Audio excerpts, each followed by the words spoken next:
Welcome to Helping Organisations Thrive. Today, I have the great pleasure of Hilary Bartle. Welcome, Hilary. Thank you. Well, nice to see you. Good to see you too. And you're not too far away from where I live. You're in Chichester, so quite a local one for me today. But we're still here online, which is great.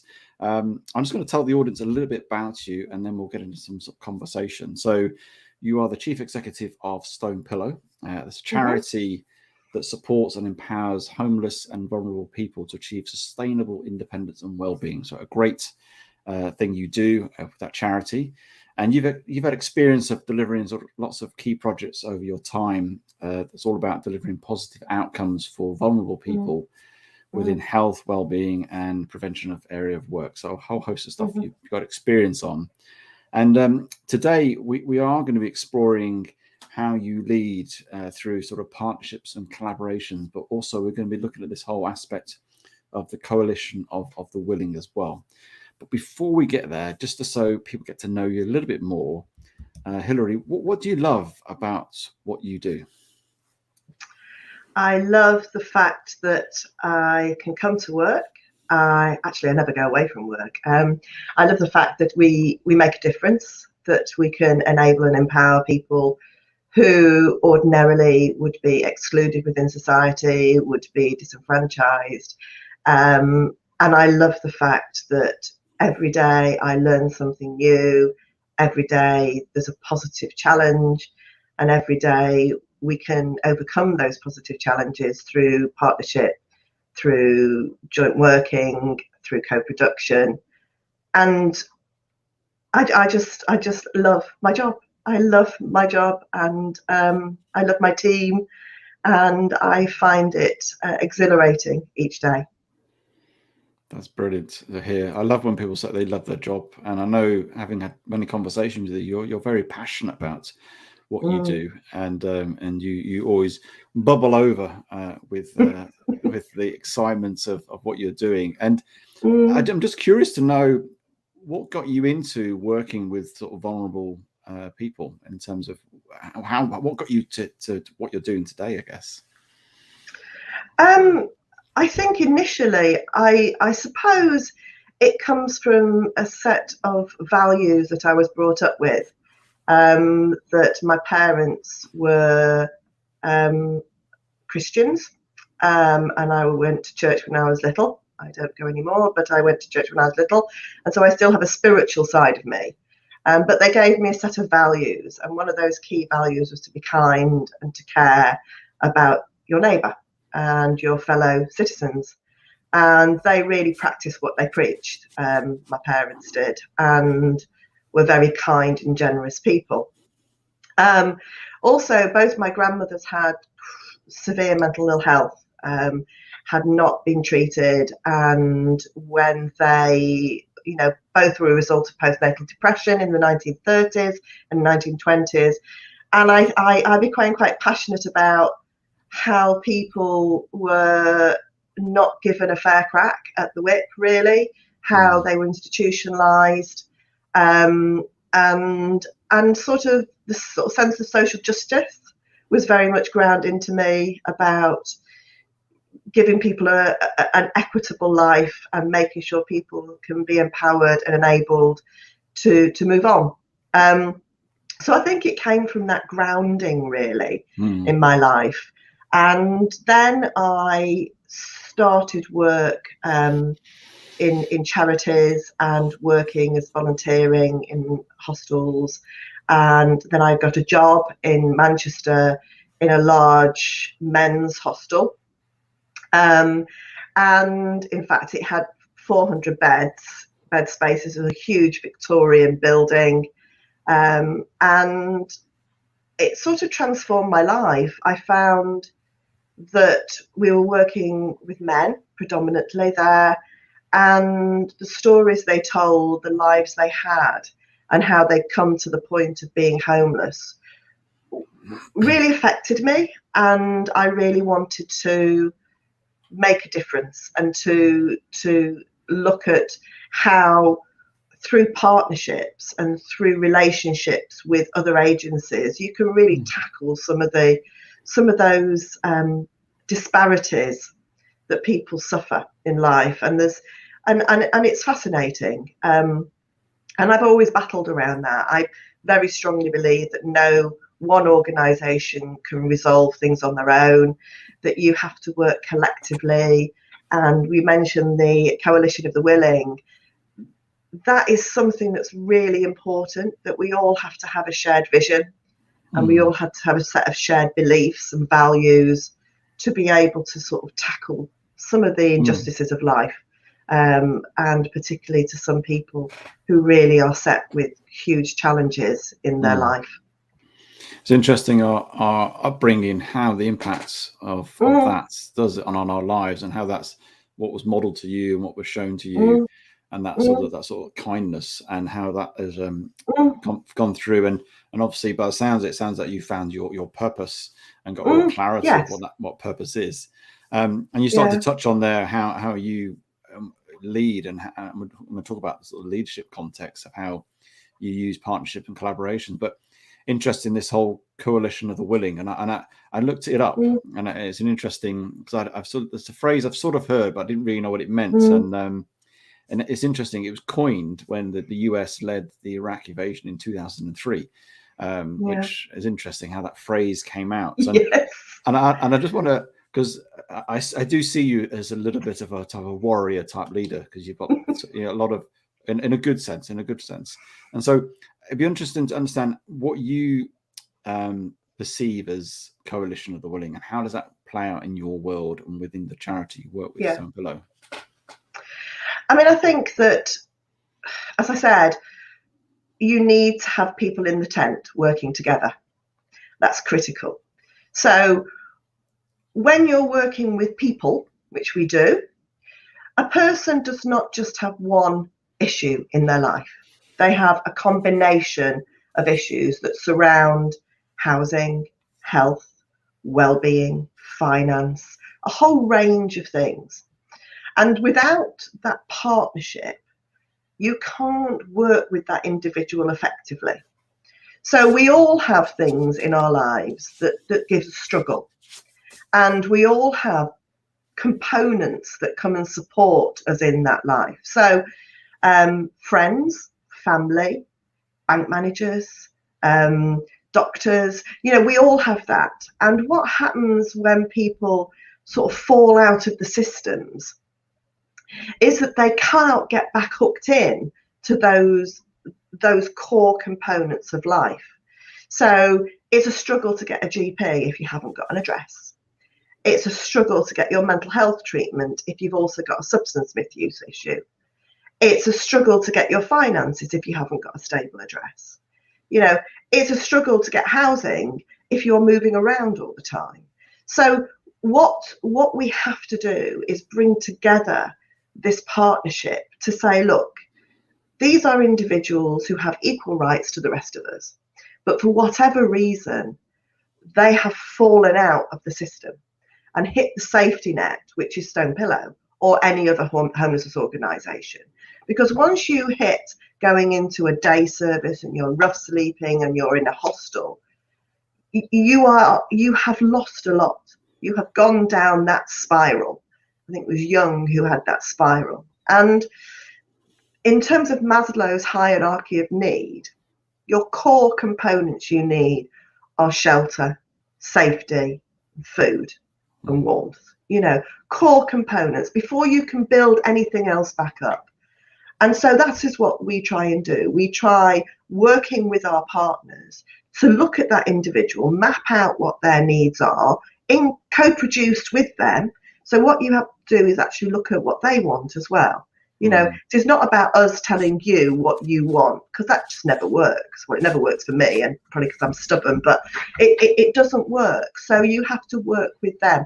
What are the bits and pieces that will make the most difference at that point in their life?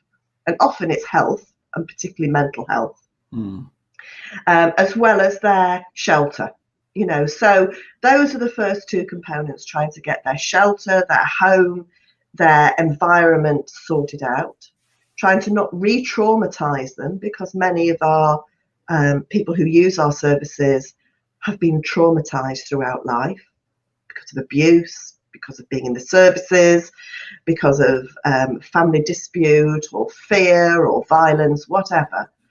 Their mental health needs have often deteriorated, or they have had a mental health need that has caused their issue.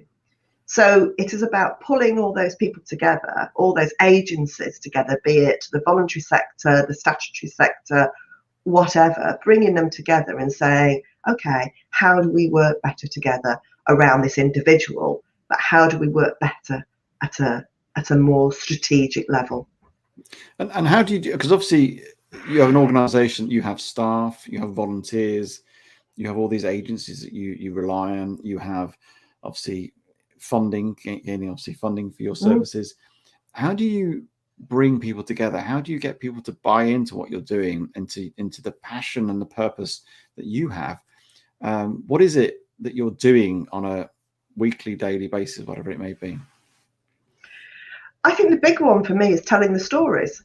So you tell the stories, and I think at everybody's heart, no one wants any social injustice. No one wants people to fall through the net. So it's about winning hearts and minds. And the majority of people want to help. They want to come together and find solutions. They want to improve the systems. However, the bureaucracy that often people sit within precludes them from doing that because it's not flexible. It's very rigid. You know, people have eligibility criteria, people have assessment methods, and nothing quite aligns.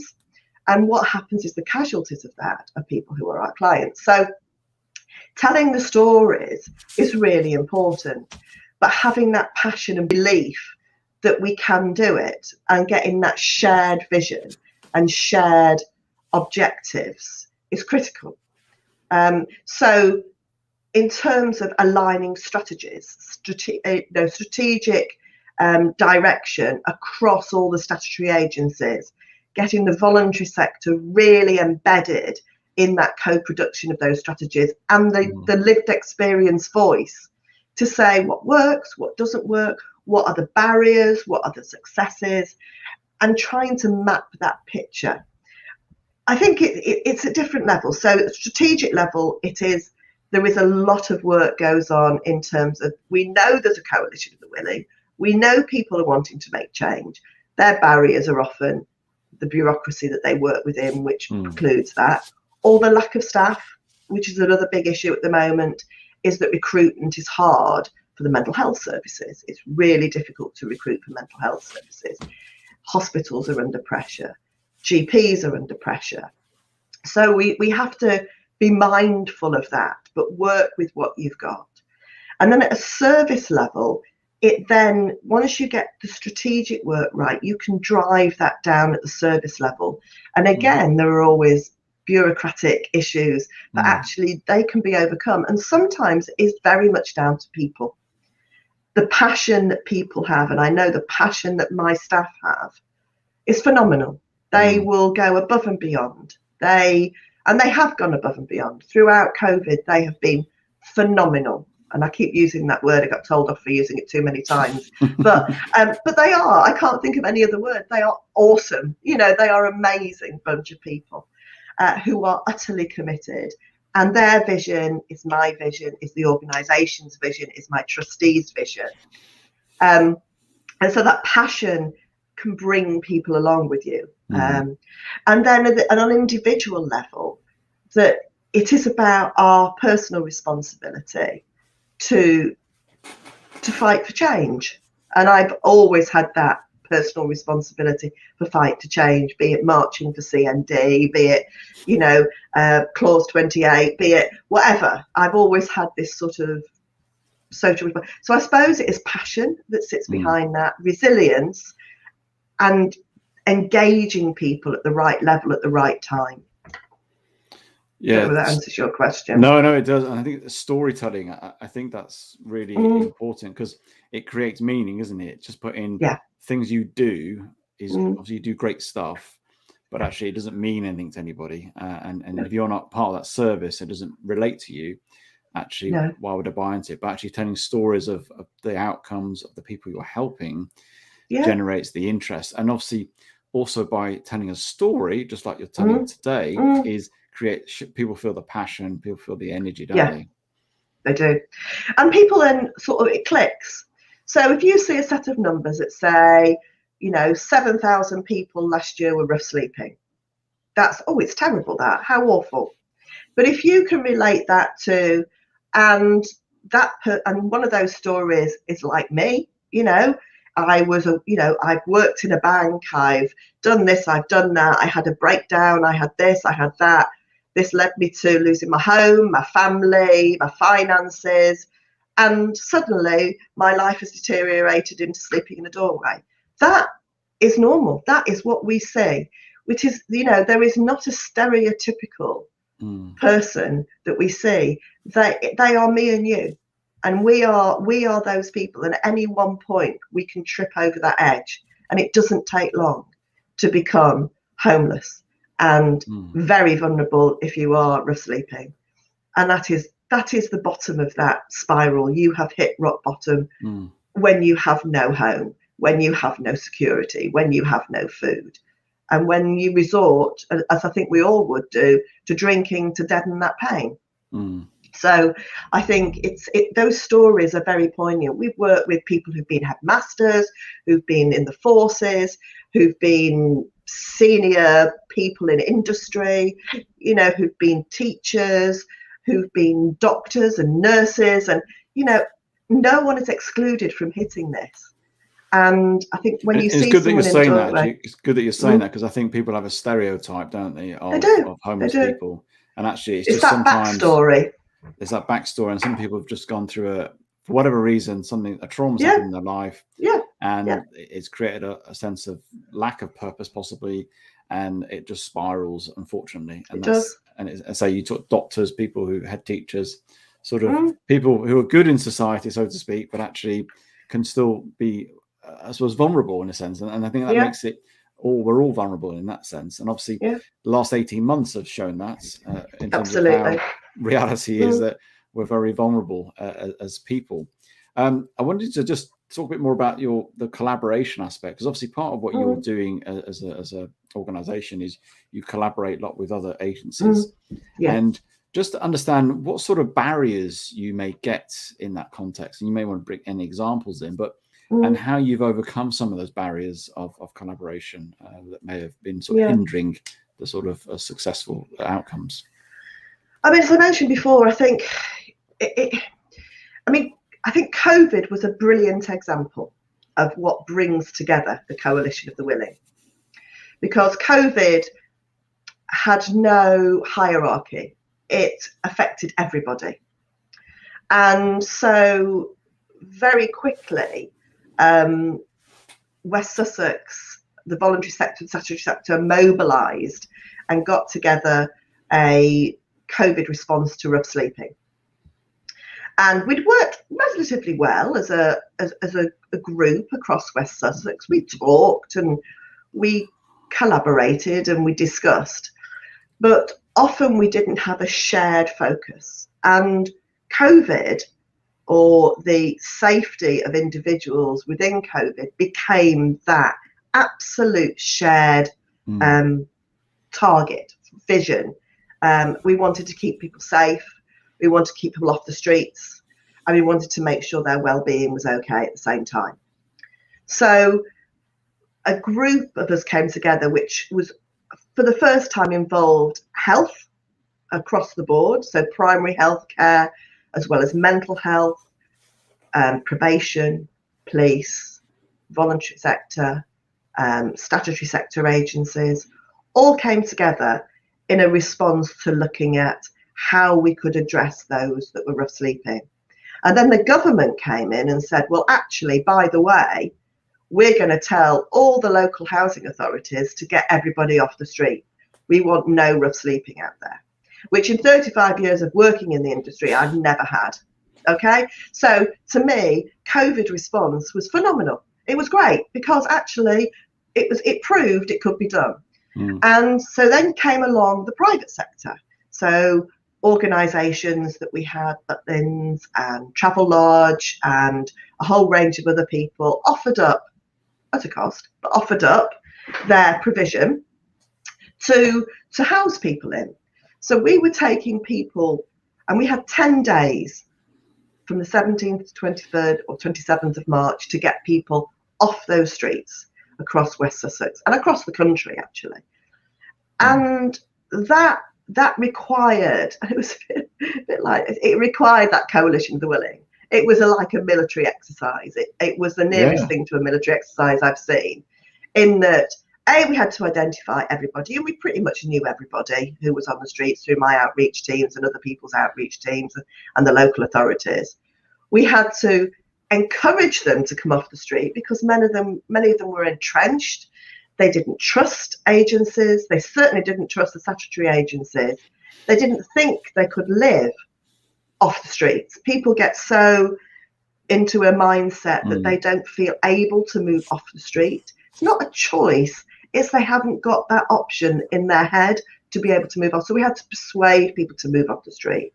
We had to get them into those buildings. We had to make sure those buildings had all the basic equipment for them. So people were literally being moved off the street into a flat in Butlins, or into a room in Travelodge, or into a room in another hotel. We had to then sort out making sure we could feed them. And so some had self-catering, some didn't. So we had to work out how we could feed them. We had all the lockdown happening at the same time. We had to debate about my staff's security and my staff's health and well-being, and how we were going to manage our own hostel provision. And collectively, we came together on a weekly basis, and we discussed and we shared our common issues.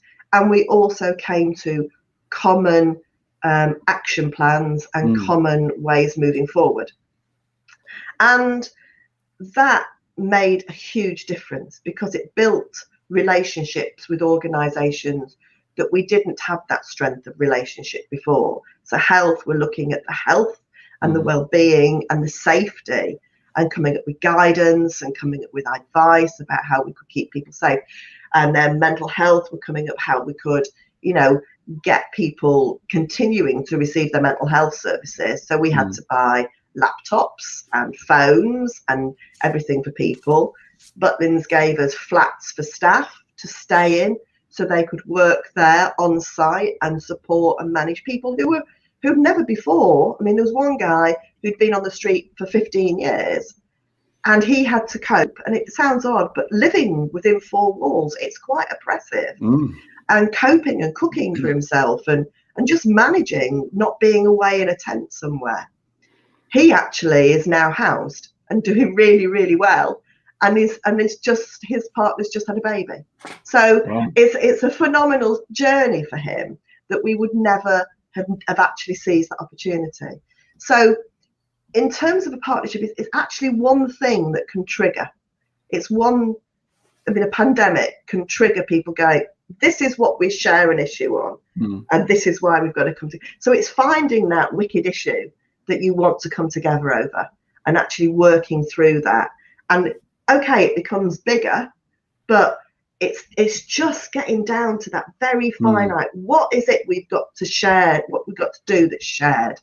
And that makes a huge difference. And then you translate that back to your partnership within your teams, and you roll that out within your teams, and you listen to what people have to say. But it's listening, negotiating, understanding, and just doing and getting on and cracking on and doing it. It sounds like COVID was I'd say a positive impetus for what happened in terms of what you just shared there, and that's fantastic. Obviously, I'm not saying, because there's some good stuff that's come out of COVID, and I think we've got to take that and actually create an impetus for you in terms of not just for a period of time everybody was housed and was told to house, which obviously is positive stuff, and obviously there's some challenges with that, but the fact that it created this sort of real common purpose that got you further collaborations with various other people you've not perhaps worked with before or not worked much with. And so just reflecting on that, how has that changed your focus or your leadership of Stonepillow going forward based on your learnings that you've just shared there? I think it's made me more driven by partnership and collaboration. So since then, the coming out of that COVID response, so much more has happened. And that sort of drive to deal with some of the issues that are coming up. So in West Sussex, from the COVID response group, we now have a multi-disadvantaged strategic group. From that group, we were able to develop a whole set of data that we could all collect data consistently across the county, which demonstrated need. We have moved even further forward by working with the county council in putting in a bid for what's called Changing Futures, which is not just a West Sussex bid, but it was a East Sussex and Brighton and Hove bid to look at systemically how we can improve and change systems to be more aligned, because we identified where systems were broken. Because we were working together on a particular piece of work, that identified some of the broken systems and some of the cracks and some of the issues that we needed to resolve. And that then has transformed into a Changing Futures bid, which went to government, and Sussex and Brighton Hove were successful. And I've been part of that process in terms of the bid, in terms of leading an element of that, which is around, okay, let's listen to those with lived experience and let's get them to co-produce this change as well, because they know better than anybody where it's broken, and the struggles they've had, and that have caused them to go down that spiral because services weren't available in a timely and equitable fashion. So I think it's about taking one issue, but actually looking at how you can expand on that and not giving up. I mean, resilience, I think one of the things I've learned from it all is just be utterly resilient. You have to just crack on. You have to continue and not give up. I think that my responsibility is to pick up the issues that my team raise and to flag those at a strategic level, and to tell those stories. And I tell those stories regularly at meetings. You know, it can be a little snippet or it can be quite a long story, because we have some people with very, very complex and chaotic needs who just aren't dealt with by the systems and where the systems are broken. So yeah, it's very much about that resilience, taking those stories, understanding what those who are using services or need to use services really need. And at the bottom of it all, I think, is about having that compassion and never losing that compassion. That compassion is what drives me. That I always think, there for the grace of God go I, you know, that it could happen to anybody, and I want someone back in my corner to fight for change. Well, some fantastic learnings there and insights you've shared today, and particularly the coalition of the willing. I think that's really quite pivotal of how you're working. If people are really interested to get to know you, get to know a bit more about your charity, how can they connect with you? They can connect with me through our website, which is www.stonepillow.org.uk. And that gives you all the contact details. We're on Facebook. I'm on LinkedIn. So I'm Hilary Bartle on LinkedIn. And please, happy to talk about it with anybody. I am very passionate about what I do. So I'm not very good at sort of short conversations. I like to talk through a lot, and I like to learn from others as well. I think one of the things in this is I've learned so much from others. And each day I learn more, and I love it. I love that learning experience and expansion of knowledge and how it all fits together in that jigsaw of life. Well, thank you for coming on today. Thank you for you sharing me very open and some of the insights and the sort of value you can offer in terms of how you're leading your organization. But also thank you for your organization, which I know has a huge impact in West Sussex and all that you're doing. And I think it's great that they've got somebody like you at the helm who's constantly driving it forward and very passionate about it, because I think that's what you need, and it's brilliant to know you. So yeah, thank you for coming on today. Oh, thank you, Julian. It's been an absolute pleasure talking to you.